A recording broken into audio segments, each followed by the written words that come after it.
सो hi guys, कल हम लोगों ने कुछ क्वेश्चंस बनाए थे काइनेमेटिक्स के और ये फाउंडेशन है, ठीक है। आईटी पियर्सन का है, ये पियर्सन का। सो ये काफ़ी इंपॉर्टेंट है गाइस आपको जेई की तैयारी के लिए, क्योंकि जेई का तैयारी 11 से शुरू नहीं, असली जेई का तैयारी आपको 7 ईयर से शुरू हो जाता है। सो आगे हम बढ़ते हैं हम क्वेश्चन बनाने के लिए। So short answer type question में 44 क्वेश्चन नंबर है ये, और ये फिगर है। बोल रहा है कि कोई बॉडी ए से लेकर बी तक गई इस रूट से, सी से होके, ओके, सेमी सर्कुलर पाथ में। तो पूछ रहा है कि डिस्टेंस ट्रेवल बाय बॉडी कितना होगा। तो डिस्टेंस ट्रेवल बाय बॉडी तो यही होगा, ठीक है। Distance travel by body AC भी ही होगा, एसी भी होगा। तो कितना हो जाएगा, सेमी सर्कुलर कितना होता है, तो 2 पाई आर अपॉन 2, तो पाई आर हो गया is equal to 22/7 into r कितना है, 7 है। सो 7 से 7 कैंसिल, सो 22 मीटर। सो ये डिस्टेंस ट्रेवल बाय बॉडी कितना हो गया, distance travel by body, distance travel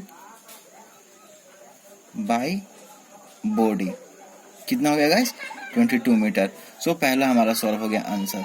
दूसरा पूछ रहा है कि displacement, magnitude and direction, displacement कितना उस बॉडी का, बॉडी ए से बी तक गई सी से होके, तो इसमें डिस्प्लेसमेंट कितना होता है, डिस्प्लेसमेंट शॉर्टेज डिस्टेंस होता है। तो गाइस ये इनिशियल पॉइंट है और ये क्या है, फाइनल पॉइंट है। सो हमारा शॉर्टेज डिस्टेंस तो ये हो गया। तो ये कितना है, 2r है, क्योंकि ये r है और इधर ये भी r है, ये सेंटर है सर्कल का, ठीक है। तो आपका डिस्प्लेसमेंट कितना होगा इसका, डिस्प्लेसमेंट r प्लस r हो जाएगा बराबर 2r, तो बराबर 2 into 7 metre is equal to 14 metre answer. और इसका डायरेक्शन क्या होगा गाइस, तो डायरेक्शन इस तरफ होगा, है ना। ये अगर इधर हम लोग ने ऊपर नॉर्थ मान लिया है, तो ये किधर की ओर है, ईस्ट की ओर, टुवार्ड्स ईस्ट, ठीक है, टुवार्ड्स ईस्ट, ये इधर हो जाएगा, ठीक है गाइस, ऐसे कर सकते हो। और थर्ड क्वेश्चन नंबर क्या है आपका, कि what could be this quantities if the particle completes the circle. अगर पार्टिकल ने, देखो ये जो है ये पूरा सर्कल, अगर पार्टिकल ने ये जो यहाँ पर सेंटर है और पार्टिकल यहाँ से शुरू किया ए सी बी, अगर पार्टिकल यहाँ से यहाँ गया बी तक, और बी तक ही नहीं, यहाँ रुका नहीं, बल्कि बी से होते हुए फिर ए तक पहुंच गया, तो ये पूरा सर्कल कंप्लीट हो गया, ध्यान दे रहे हो। तो पूछ रहा है कि what would be this quantities if the particle completes the circle, ठीक है guys. So guys what would be this quantities if the particle complete the circle. तो सर्कल तो इनिशियल पॉइंट भी यही है और फाइनल पॉइंट भी क्या है, यही है। सो डिस्प्लेसमेंट कितना हो गया गाइस, डिस्प्लेसमेंट तो 0 हो गया, ओके गाइस, डिस्प्लेसमेंट क्या हो गया, 0 हो गया, क्यों, डिस्प्लेसमेंट इक्वल टू 0 मीटर, ठीक है गाइस। अच्छा डिस्टेंस कितना हो जाएगा, तो डिस्टेंस तो आपका गाइस, डिस्टेंस ट्रैवल कितना हो जाएगा पार्टिकल के द्वारा, ये पूरा डिस्टेंस जो सर्कमफेरेंस है, और सर्कल का सर्कमफेरेंस आप जानते हो 2 पाई आर होता है, तो 2 इंटू, और पाई को लिख दो 22/7, और रेडियस कितना है 7 मीटर, तो 7 से 7 का से तो 44 मीटर। सो गाइस अगर पूरा सर्कल कंप्लीट कर लेता है इस पार्टिकल ने, तो उसका डिस्प्लेसमेंट कितना, 0, और डिस्टेंस ट्रेवल 44 मीटर। सो ये रहा आंसर हमारा। ये आईटीजेई का पहले सिंपल प्रश्न है और काफी बेसिक प्रश्न है, आपको पता होना चाहिए, बहुत इंपॉर्टेंट है। आप हो सके तो इसको नोट कर लो, पीछे रिवाइंड करके देख लो। सो गाइस अब हम लोग आगे बढ़ते हैं, लेवल 1 का क्वेश्चन नंबर 18 है, ये पेज नंबर। सो गाइस ये लेवल 1 का क्वेश्चन नंबर 18, ये पेज नंबर 2.20 का है, ओके। सो इसमें बहुत सिंपल सा क्वेश्चन है, ग्राफ है क्या, डिस्प्लेसमेंट टाइम ग्राफ है, ओके। डिस्प्लेसमेंट वाई एक्सिस की ओर और टाइम, आप लोग ने 8 में जो बच्चे होंगे ग्राफ से फॉर्मूला पढ़े ही होंगे। सो इसमें पूछ रहा है कि the part of graph that represent body at rest है, इसमें से कौन सा ऐसा पार्ट है जिसमें बॉडी रेस्ट में है, ठीक है।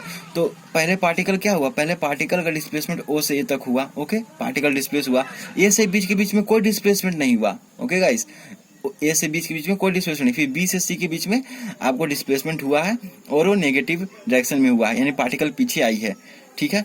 तो एक ऐसा फेस दिख रहा है, ए से बी के बीच में पार्टिकल क्या है, उसका डिस्प्लेसमेंट नहीं हो रहा है, ठीक है गाइस। ये देखो यहाँ पर कुछ मान लो, कोई डिस्प्लेसमेंट मान लो कुछ समथिंग मीटर था, x मीटर है, तो ये टाइम तो बढ़ रहा है यहाँ से यहाँ तक, ओके गाइस। मान लो यहाँ t1 है, t2 है, तो ए पर T1 समय पर ए पर है और बी समय पर भी T2 समय पर है, तो T1 और T2 ग्रेटर देन T1 है, ओके गाइस। लेकिन ए और ए का ये डिस्प्लेसमेंट है, ए जो है वो बराबर है डिस्प्लेसमेंट बी के। सो ए से बी के बीच में जो है पार्टिकल वो क्या है गाइस, रेस्ट में है, ये आंसर हो गया, रेस्ट में है। इस ग्राफ को अच्छा से देख लीजिए, ये रेस्ट में है, ये आंसर हो गया। समझ में आ रहा है? टाइम तो बढ़ रहा है ऐसे बीच में, पर डिस्प्लेसमेंट नहीं बढ़ रहा, दिख रही है गाइस। सो ये बीच में, ए के बीच में डिस्प्लेसमेंट 0 है। अब आते हैं इसी तरह का एक छोटा सा क्वेश्चन है, part of the graph that's was deceleration. ये वीटी ग्राफ है, ओके, वाई एक्सिस पे वेलोसिटी है और एक्स एक्सिस पे क्या है, टाइम दिया हुआ है, और ये ग्राफ है, ओके गाइस, ये लीनियर ग्राफ है, इसमें कोई खास एट में उतना पढ़ना नहीं है। तो पार्ट ऑफ द ग्राफ, उतना कॉम्प्लेक्स ग्राफ नहीं पढ़ना है। तो part of the graph that's deceleration. Deceleration क्या होता है गाइस? नेगेटिव एक्सेलरेशन को क्या बोलते हैं? नेगेटिव एक्सेलरेशन को क्या बोलते हैं? डिसेलेरेशन बोलते हैं। तो नेगेटिव एक्सेलरेशन हमको पता करना है। अब आपको पता है कि ए बराबर क्या होता है? Delta V upon delta T होता है गाइस। अच्छा बताओ, delta V upon delta T, और स्लोप क्या होता है? वही होता है delta Y upon delta X. देखो तो यही ना है, delta V upon delta T. तो इसका तो वीटी ग्राफ का स्लोप क्या देगा? एक्सेलरेशन देगा। तो एक्सेलरेशन देगा तो गाइस एक्सेलरेशन नेगेटिव कब होगा? जब एक्स एक्सिस से आपका 180 डिग्री से ज्यादा एंगल हो। तो ये ओ से ए के बीच में तो पॉजिटिव एंगल है, ओके गाइस। और फिर ए से बी के बीच में तो ये तो 0 है, यहाँ से ये तो वेलोसिटी टाइम बढ़ा लेकिन वेलोसिटी सेम है, ओके गाइस।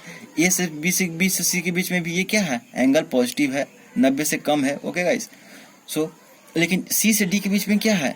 ये जो आप देख रहे हो ये एंगल पॉजिटिव एक्स एक्सिस से क्या है? 90 से ज्यादा है। तो ये जो सी से डी के बीच में है, नेगेटिव स्लोप का ग्राफ दिखा रहा है ये सी से डी के बीच में। वीटी ग्राफ का स्लोप क्या देता है? एक्सेलरेशन देता है।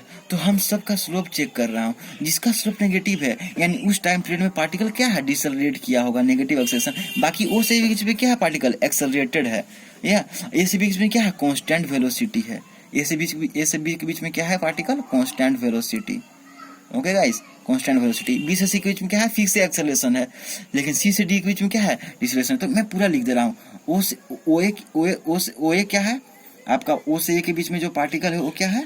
एक्सेलरेटेड है, ठीक है गाइस, ठीक है। ए से बी के बीच में पार्टिकल क्या कर रहा था? ये कांस्टेंट वेलोसिटी से चल रहा था, रेस्ट में नहीं था, याद रखना, बहुत लोग रेस्ट में अधिक करके आ जाएगा। कांस्टेंट वेलोसिटी से चल रहा था, ओके गाइस, ठीक है। जल्दी कर लेता हूँ। बी से सी के बीच में क्या है? एक्सेलरेटेड है, क्योंकि स्लोप क्या है? स्लोप पॉजिटिव है, एक्सेलरेटेड है। बी से सी के बीच में एक्सेलरेटेड है, क्योंकि स्लोप क्या है? पॉजिटिव है। और सी से डी के बीच में पार्टिकल क्या है? डिसेलरेटेड है। सो गाइस ये हो गया, क्योंकि स्लोप क्या है? नेगेटिव है। और बताया था ये वीटी ग्राफ है, तो वीटी ग्राफ का स्लोप क्या होता है? एक्सेलरेशन देता है, क्योंकि dy बाई dx होता है स्लोप। सो ये हो गया, तो आंसर क्या हो गया? सी डी, ये हमारा आंसर हो गया, जिसमें डिसेलरेशन होगा बॉडी का।